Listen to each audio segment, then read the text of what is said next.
தீபாவளிக்கு பலகாரம் செய்யும் போது கண்டிப்பா இந்த சுழியம் செய்வோம். ஒவ்வொரு ஊர்ல ஒவ்வொரு பேர் சொல்லுவாங்க. எங்க சைட்ல சுழியம்னு சொல்லுவாங்க.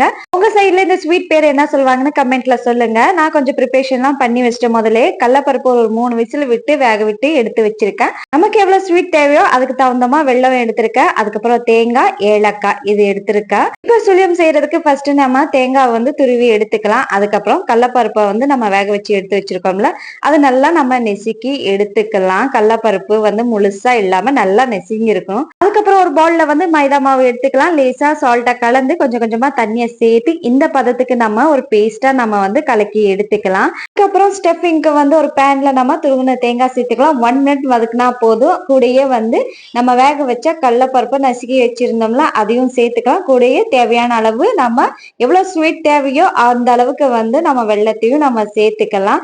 அதுக்கப்புறம் இது கூடயே வந்து பாத்தீங்கன்னா ஒரு 4 ஏலக்காய் பவுடர் பண்ணி நம்ம சேர்த்துக்கலாம். இந்த அளவு ஆனோனே நம்ம வந்து கேஸ் ஆஃப் பண்ணிட்டு 2 மினிட்ஸ் ஆற விட்டுட்டு அதுக்கப்புறம் சின்ன சின்ன உருண்டையா பிடிச்சு எடுத்துக்கலாம். அதுக்கப்புறம் மைதா மாவு பேஸ்ட் பண்ணி நம்ம ரெடி பண்ணி வச்சிருந்தோம்ல அந்த மைதா மாவுல வந்து நல்லா டீப் பண்ணி நம்ம வந்து டீப் ஃப்ரை நம்ம பண்ணி எடுத்துக்கலாம். இது வந்து டீப் ஃப்ரை தான் பண்ணணும்னு இல்ல, பனியார கல்லுல கூட ஷாலோ ஃப்ரை பண்ணி எடுத்துக்கலாம். அவ்வளவுதாங்க, செம்ம டேஸ்டியான தீபாவளி ஸ்வீட் சுழியம் ரெடி ஆயிடுச்சு. ட்ரை பண்ணாம இருக்கிறவங்க இந்த தீபாவளிக்கு ட்ரை பண்ணி பாருங்க. Bye by.